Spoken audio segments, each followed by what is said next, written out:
joining us now with his historic insight, a great historian in his own right, and a professor at heart more than anything, is former Speaker of the House, Newt Gingrich. How are you, sir? I'm doing really well, and I share kind of your sense of amazement. What a couple days. And the president tweeted out today that they're going to meet in Singapore, which is, I mean, who could have predicted 2 years ago or 3 years ago that we'd come this far down the road this fast? Now, you know, as the president keeps saying, the deal's not done. His goal is the same as it's always been, which is a denuclearized North Korea. And he's going to stay focused on getting that done. But between his courage in standing up to all of our allies on Iran, report they gave Israel today when the Iranians fired some 20 missiles at Israel, and the Israelis responded by bombing sites in Syria, the degree to which they're moving things.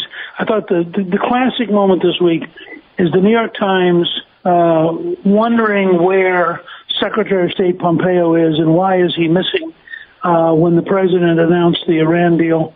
And, of course, it turned out, well, he was missing because he was meeting with Kim Jong-un, getting 3 Americans released, and setting the stage for a historic meeting in Singapore. And I would think even for the New York Times, there might be space here for an apology. I wouldn't hold your breath. That wouldn't be I wouldn't put you under advisement for that.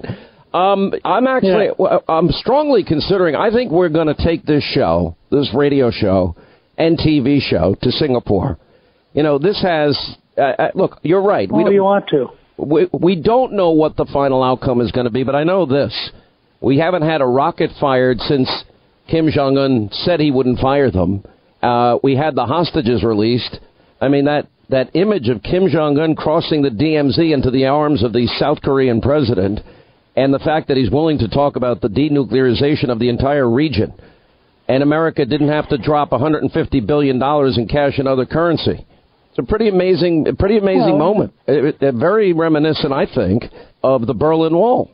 Yeah, look, there are a lot of parallels here between Reagan's pleasant firmness and the dismantling of the Soviet Empire. But I think it was very telling today and very smart that, and unlike you, I saw the arrival and the president's comments. I mean, it was the right tone. It was the right way of saying, look, you do the right things. We're going to be nice to you. Now let's talk about the next set of right things we need to get done. Mm-hmm. I think it also speaks very well of Secretary of State Pompeo and the job he's doing, that he could get this much done this quickly. I've always liked him. Don't you like? I've always thought a lot of him. Mike's been a great guy. I knew him back when he was in the House. He is a remarkable talent and did a great job at the Central Intelligence Agency. And, of course, here you have a guy who spent the last several years at the CIA looking at Korea. So his ability to sit down in a room with Kim Jong-un with a level of knowledge that very few people have, and also to learn. I think he spent 90 minutes with him, and I suspect he came away having picked up a lot of points and a lot of insights that he did not have when he landed in North Korea.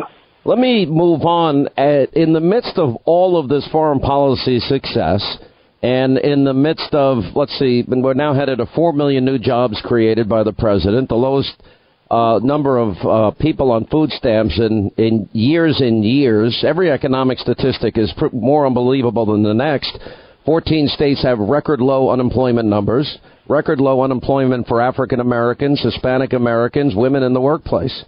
All of this is happening, but yet the president and every news channel and every big newspaper in the country, they seem fixated and focused on Russia, stormy, and they barely cover what is now been clearly revealed as it relates to some of the highest people within our government involved in very nefarious activities, and it's only going to get worse for most of them. Well, I think, first of all, some of that's going to come out just because that's the nature of the information, that it's just going to happen. And day by day, we're going to learn more things. What I really want to ask, though, is, at what point, I saw that Vice President Pence, very quiet guy, for the most part, saying Mueller needs to wrap this up.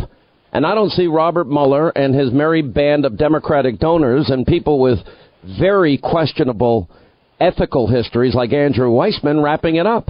It seems like they're digging in deeper and deeper and deeper. But remember, they're now on quicksand. I mean, they've got this whole problem with Judge Ellis, in the Manafort case in Virginia. But they may be actually about to get into a real mess because one of the Russian companies that they cheerfully mentioned that they were going to indict has come into an American court and said, fine, we're ready to go to trial. And we want the right of discovery. Well, I guarantee you Mueller does not want to give them the right of discovery. And that this is one of both Andy McCarthy, who you know well, the former prosecutor of terrorists. Yeah, he's on Andy tonight. Said the other day, you should never. Well, it's great he's going to be on tonight. He'll have a lot to say about this. You can ask him to expand on this. He said you should never indict somebody you're not prepared to try. And I'll guarantee you they are not prepared to go through discovery with a Russian company with good lawyers, and because they don't want to, they're not going to reveal some national security assets if they do exist. And it's going to show how weak their case is. I mean, this Russian company didn't come into the American court because they think they're guilty. They came in because they think this whole thing is an absurdity. So I think you're going to see Mueller have considerable problems trying to solve all this. And I don't think that it is necessarily going to go very well for him. And I think between those two cases, he's literally now in quicksand. Well, let me ask you this, because we heard the beatdown of this judge on Friday in the Manafort case, and, the judge was very clear. Let's just be clear in the courtroom here. This so-called tax fraud case against Manafort from, 2005 to 2007, well, this has nothing to do with Trump and Russia and the election. As a matter of fact, this has to do with business in the Ukraine, doesn't it, sir? I mean, it was a beatdown against the special counsel's legal team, and he goes, I've seen this before. I've been around a long time. Basically, you just want to put the screws to Paul Manafort in the hopes that he'll give you information that will help you really get to your main target, who is Donald Trump, to either prosecute or impeach. So you're basically using this old case that was handed to you by the Department of Justice to make Paul Manafort sing against Donald Trump. I could not believe.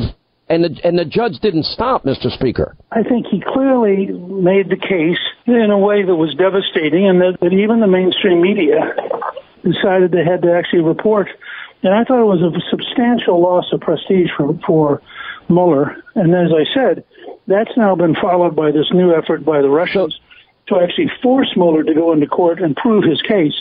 And I think in the next few weeks, you may well see as Trump becomes more respected, both on the economy and on foreign policy, you may see the entire Mueller team decaying in ways nobody could have guessed a month ago. All right, we got to take a break. We'll come back and we'll continue more with former Speaker of the House, Fox News contributor Newt Gingrich on the other side. All right, as we continue with former Speaker of the House, Newt Gingrich, who's with us, I just don't see it. I mean, if Mueller wanted to get out of it, all he would do is say, okay, we'll agree to written answers to these questions by the president, get it done. Because the minute he demands that the president goes and sits down with Mueller and if it's the New York Times 49 questions, which I know wasn't true, but he wants to get into, well, what were you thinking then? What were you thinking here? We all know that no lawyer is going to allow the president of the United States to subject himself to such an interview, and they're going to back out, which means it's a year-long or longer legal battle, and the Constitution is on the side of the president. That's right, and I'll just say I'm not at all sure that it's going to go that far. If they get humiliated again, because remember, Judge Ellis has said within 2 weeks they're supposed to give him the entire unredacted document that Rosenstein signed empowering him. And I think they don't want to give it away for reasons, I think, that it will prove that he has gone way beyond his assignment, P. Miller. And then second, they're now going to be faced with this discovery problem in the Russian case. And I just I may be wrong here, but I just have a feeling this thing may start to sputter and come to a conclusion before they ever get around to interviewing the president. Well, it didn't really come up. It was referenced, but in a more obscure way, because I read the 50 pages of what happened on Friday. I read it at least 4 times now.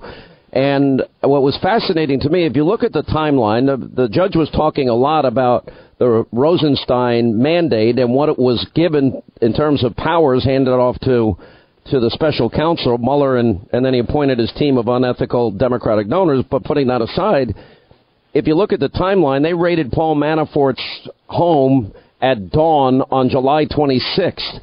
And then on August 2nd, that's when Rod Rosenstein gave the addendum that allowed Mueller to investigate and do all of this.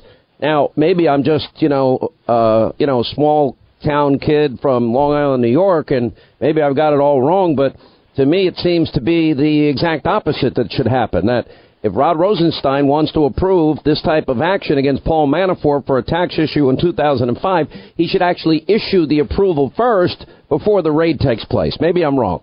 No, of course you're right. And of course, this is why you get into these kind of procedural fights where really good lawyers come in and say this whole case needs to be thrown out. And that's why you'll notice Manafort did not counterattack by filing suit, just frivolously. I think Manafort and his lawyers believe that what Mueller's done is so far beyond what their authority was that they're going to get thrown out. And certainly what Ellis was indicating the other day, Judge Ellis, is there's a very real possibility they're going to throw the whole case out.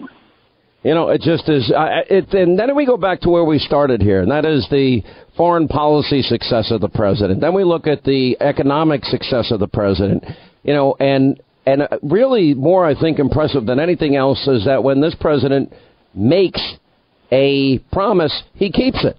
And I think that's good politics. And I think the Republican Party, we've got the 2018s coming up here. Maybe they could learn a thing or two about good governance is good for your political fortunes. For the first time, I began to see senior reporters, who've been saying to me, this guy actually does mean what he campaigned on, and he really is strategically very set on doing what he promised to do. And I think that's beginning to finally sink in, how really different and how really serious President Trump is. And the other thing, which I think we don't give enough credit for, is remember, he has all of this legal noise in the background. He has all of these personality attacks. He has all these things that a lesser person would be shaken by. And he just lets them run off his back, and he stays focused on what matters. The economy matters. He's winning. Conservative judges matter. He's winning. Solving North Korea matters. He's winning. Getting out of the terrible Iranian agreement matters. He's winning.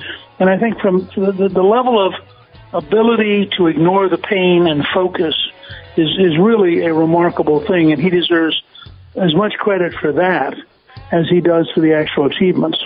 All right, Mr. Speaker, always good to talk to you. We appreciate it.